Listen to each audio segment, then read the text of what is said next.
Hey, have you heard? The good folks from Farnham are giving away a gorgeous, decked-out Farnham 75th Anniversary John Deere Gator filled with $1,000 worth of Farnham Horse Care products. Visit www.farnham.com/75-giveaway to see the prizes and enter for a chance to win. Again, that is www.farnham.com/75-giveaway. Happy 75th anniversary, Farnham. Thank you for always being our partner in horse care. This is Chelsea Schaefer, and this is Season 4 of The Score. You all have listened to this podcast 750,000 times, and we are here in Season 4 to bring you even more of what you love.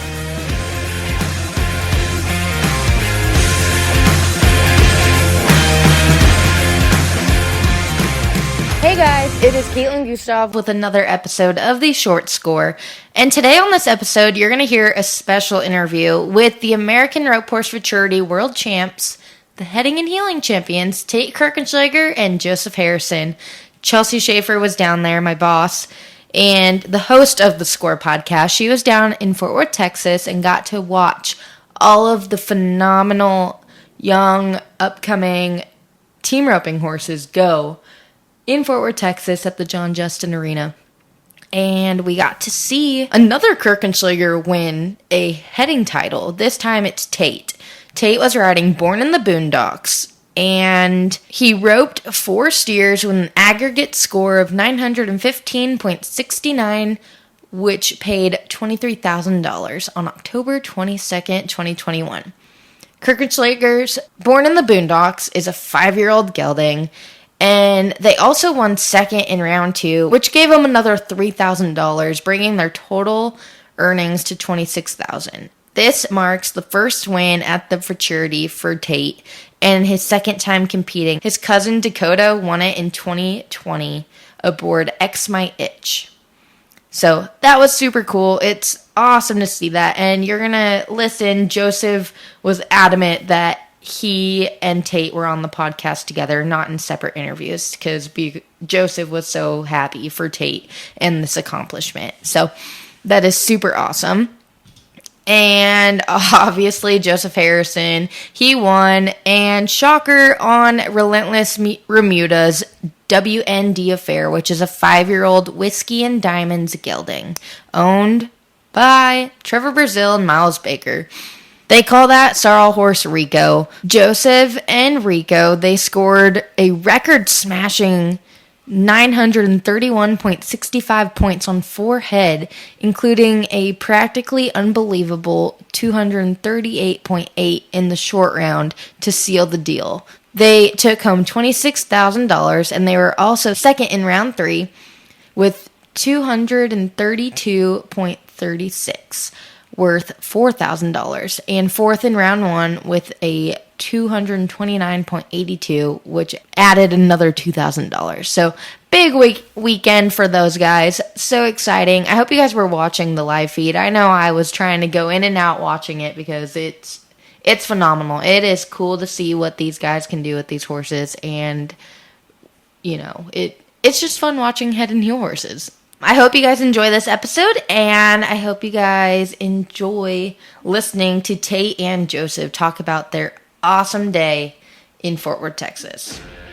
From the passionate hatters that started the company to the hardworking team working daily to produce the best quality hat a cowboy can wear, the folks at Resistol live and love the Western way of life. Not only do they respect cowboys and the Western way of life, they live it too. That's why they say we live it every day, and why they wear the hats that they make. Don't forget, check out Resistol.com.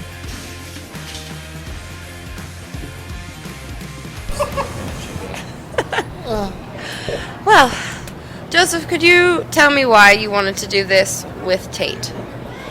Well, I don't know.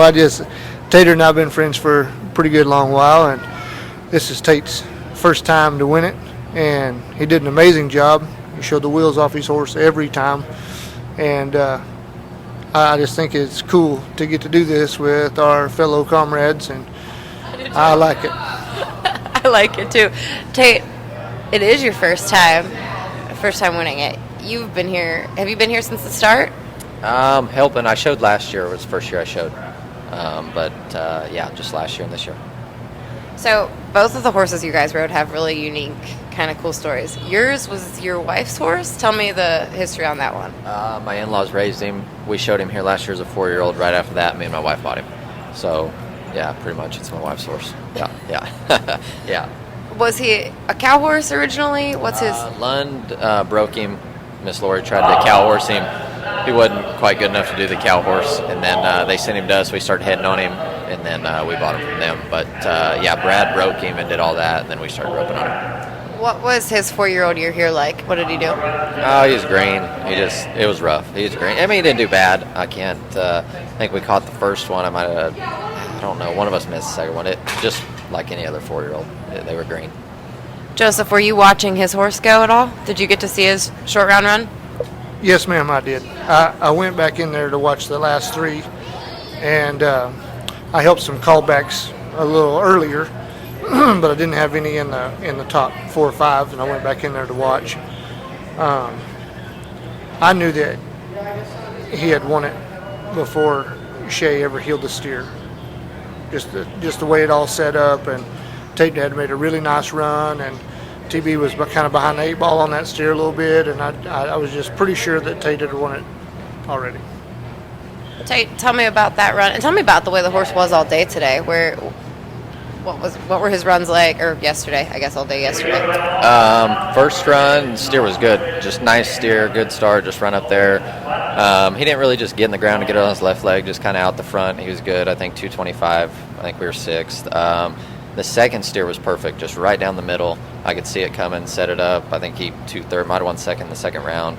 Third steer, just right down the middle, tried a little bit. We just kind of caught him 225, and then the short round steer was perfect. I mean, he left as soon as the gates opened. He left true, and I honestly thought maybe I broke it when I left, but got a good start. And that horse is good if they'll kind of go off to the right like that. He'll really run over there, and I get his shoulders picked up and get his left leg underneath him, and I got such a good start that I could see the shot coming, so just set it up, and then Cole, he did a good job getting him off over there and healing him. I mean, Cole does good. Like, I can take him a little bit farther, like Cole and Joseph and Paul, those guys help, and it pays off when they throw fast. I mean, it takes about a half a second to run off, and then, you look up after 4 runs, that's 2.5 points. I mean, it's a big deal. It really is. Yeah.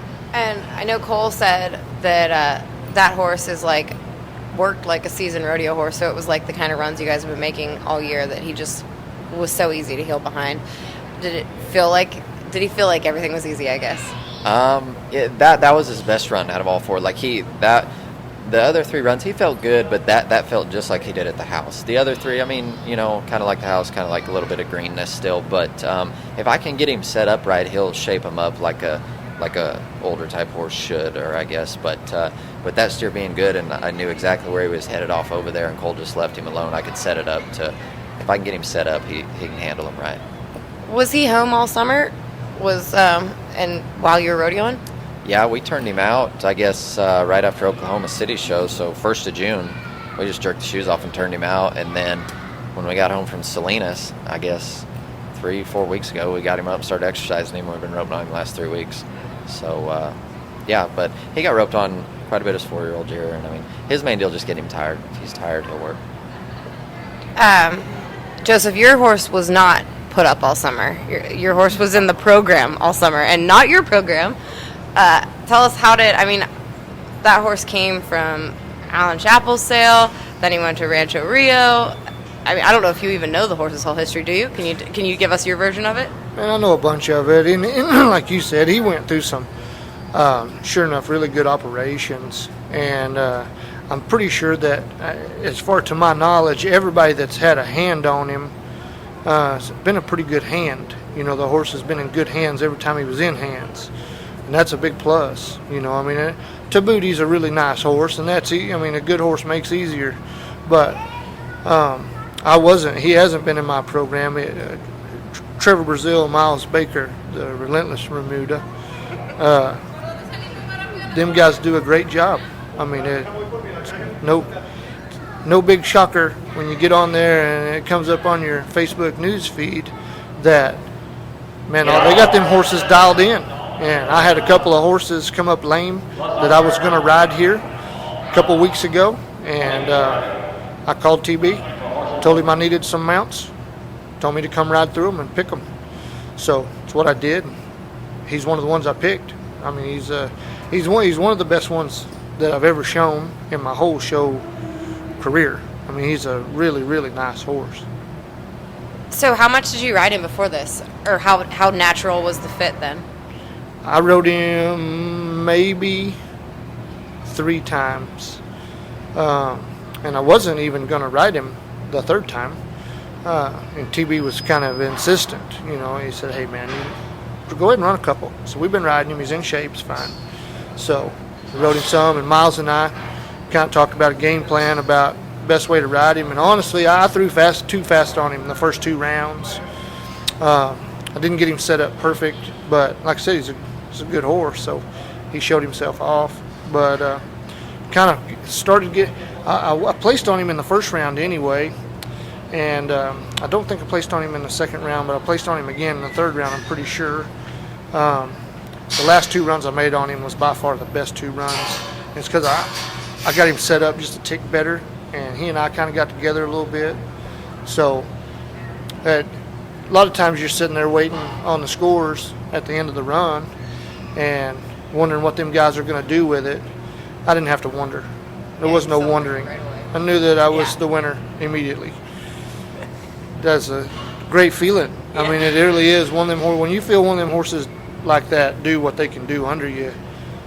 This is as big a deal to me as making the national finals, and I'll say that with a straight face because I love this part of it. Yeah. The young horse part of it is my favorite part, and winning this deal's. It doesn't get old, I promise you. Yeah. That's my 3rd time, and I hope it's not my last. I know, it was so much fun. Tate, I know Trevor and Miles took a bunch of horses home last night to score and do all kinds of stuff with. Did you do anything with yours in the middle of the night at 3:30, 4 a.m.? No, I just left mine alone.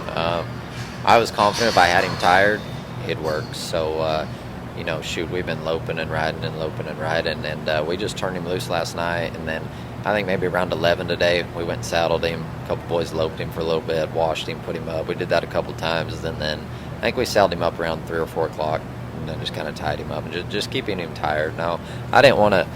I don't know. I'm not big on trying to overthink it or do too much. I mean, I think once once you leave the house and you go somewhere, just see what happens. I don't try to overthink it. I usually step on my toes enough. I just kind of just leave it alone. Did they run any on Rico last night? I forget what they told me. I don't think so. I don't know that they didn't, but Miles didn't say that he did, and if he'd have told me he'd run some on him if he had of.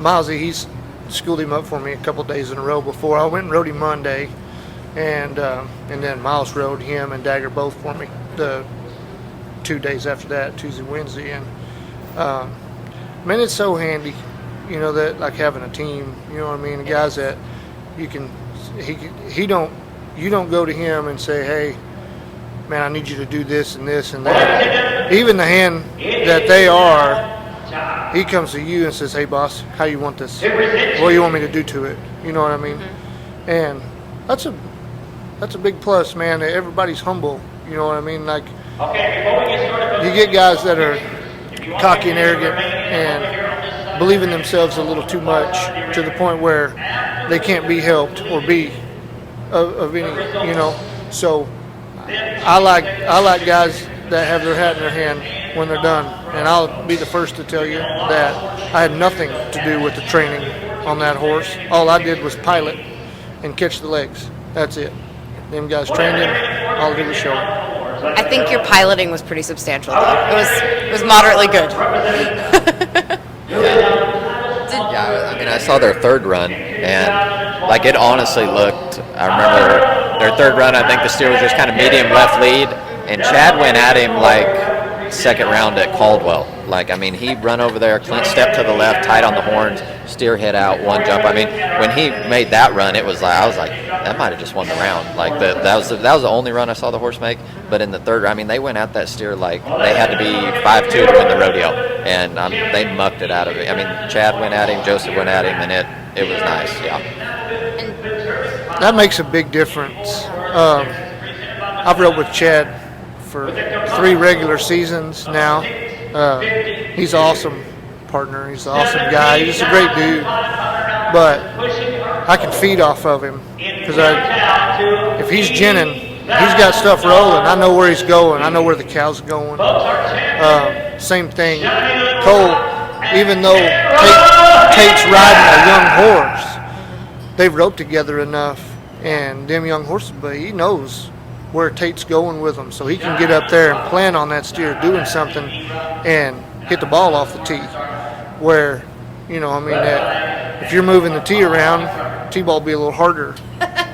You know what I mean? Yeah. So I think it's very imperative what Tate said earlier about, you know, not only having a great partner, but a partner that you know what's up. I mean, you know what he's going to do. When the cow does something, you know what he's going to do. Ben's the cow did that. You know what I mean? Yep. Whether it's for me to hit the turn the right way, or whether it's for Cole knows what Tate's going to do. Ben's the cow done that, and now Tate knows what Cole's going to do, so he can set his horse up to face him. You know what I mean? And it all plays in together. It's just awesome having a team. You know what I mean? Teamwork is good. And Chad rode Clint, so I mean, you've got a horse of the year, right? Like He's a hard hit. I like him a lot, but he's hard. I told him, I said, "Dude, you ride Frosty or whichever one's fine. It's all good." And he said, "No." He said, "From every cow, from this point forward," I think it was about the third steer in the first round. He said, "Every steer from this point forward, I'm riding Clint for you." And he did, and I love that head horse. He's been great for a long time, and Chad does a great job on him, so it's really good. Chad was so mad earlier. I ran into him, and he was like, I'm not angry at it. I'm just trying to figure out what's going on. He said he missed 5 in a row. Helping deal. I mean, Joseph knows. I mean, you look up and you're clicking along, and you've either healed 15 in a row or turned 15 in a row, and all of a sudden you run up there and wave it off one, and it's not like missing at the rodeo. You just wave it off. First thing you think is, I just cost my guy $1,500 and the year of time he just put in on his horse. So you're instantly just wanting to bang your head off the wall. Like, it just total meltdown. And then you turn a few more, and then everybody, they're like, "Gosh, you roped good today." All you can remember, you don't remember the 45 steers you turned for money. You remember the 3 you missed and the 3 barriers you broke. That's all you can think about, is how you cost those guys. Just like Lund had a horse win the second round. He went 234 on Walter. Dakota rode him. The first round I missed for that horse. The only one I missed in the first round helping. And, I mean, Joseph might be able to say, but, I mean, that horse had a chance to win no worse than probably 4th or 5th. I mean, first through second or third. I mean, the horse, he wins the second round, 234. It's just ridiculous, And so, like, stuff like that, that'll eat at you for a while. That it really will. How's your horse bred? He's had a Smart Boons. I don't know how. I know the mare, but I don't know how she's bred. I know Miss Lori cow-horsed her. It was her really good mare that she cow-horsed forever.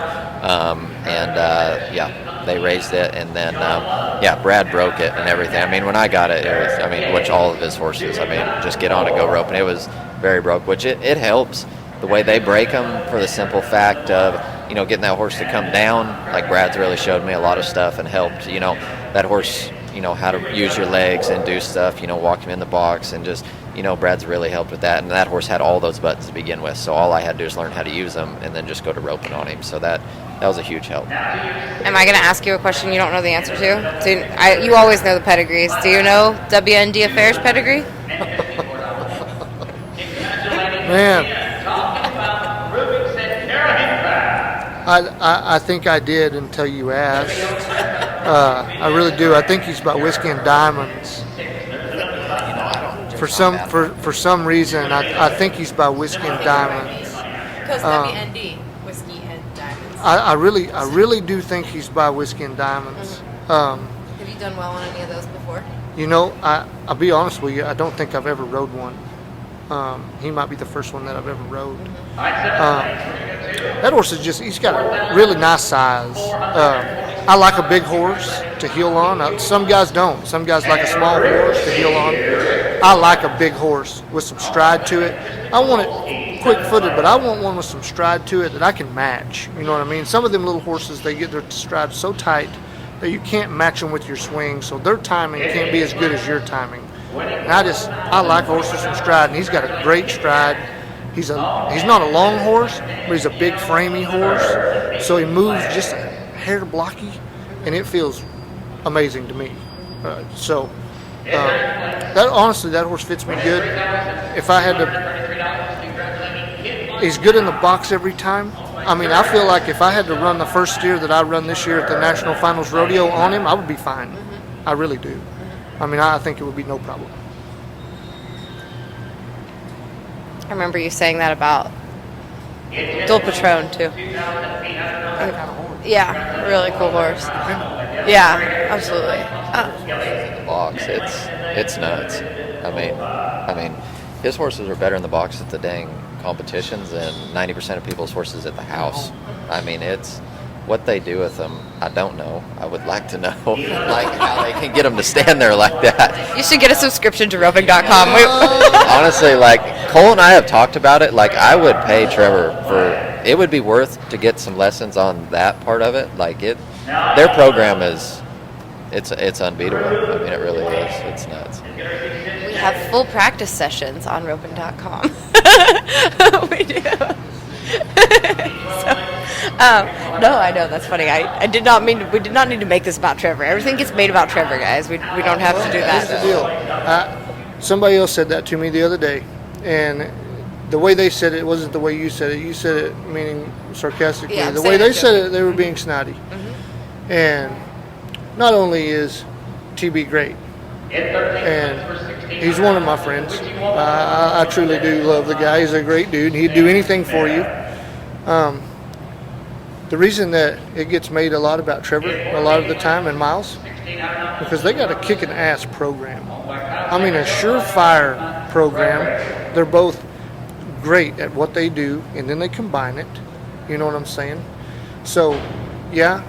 Everybody came here. Guys tell me every year, we all talk about it. Hey, what you got for the Futurity over there? Oh, man, I got one. I got that one. He's sweet. Man, I'm going to take these other 2 or 3 just because I'm going, but shit, they're just horses. They don't have 13. They don't have enough of them that they didn't get to bring the others because they didn't have enough riders for them. That's a program. I call that a program, man. And a lot of us came. Tater did a great job. You know what I mean? Did a good job. There's some other guys that did some really good jobs, man, and placed through there. There's some guys that did really, really good and just had one rut row through there that could have potentially been a huge problem. You know what I mean? But it just didn't fall their way. And that's what this is all about, man. This ain't about one guy or one team. It's about everybody throwing their marbles in the hat. Let's play marbles. That's all it is. So many things got to go right. Yeah. I mean, Joseph knows better than I do, but it just seems like just so many things got to go right, especially with the judges and the time and the steer. I mean, the 4 steers I drew couldn't have been any better. I mean, perfect 4 steers. I mean, that last steer was perfect. Oh my God, he was good. But just like that, we're talking about helping. Like steer starts off in the right. Cole knows that horse is fine going to the right, and he's almost better, so he leaves him alone. Just he knows I can get over there, get him set up, So, but yeah, I mean, just so many things got to go your way. Just it's not. I mean, there's that's the deal. You see all the horses placed, but in it, honestly, especially in the heeling, I think in the heeling, like the set of heel horses. I mean, shoot, Paul's showing a horse he won Salinas on. So like the heel horse deal. Jeremy Bueller's showing a 5-year-old he rodeoed on as a second string. So like the heel horse deal is unreal. But you see all the heel horses do good. There is, the top 10 heel horses, there's probably 10 heel horses that did not make the short round that are probably just as good, but things just didn't go their way that day. Like I missed that one for Lund. I think Chad waved one off for Joseph, had a pretty good horse in the first round. I saw wave off over there to the right. Like, there's people that have horses that could have won 1st through 10th, and it just didn't fall. Just that's just how it just got to go your way, I guess.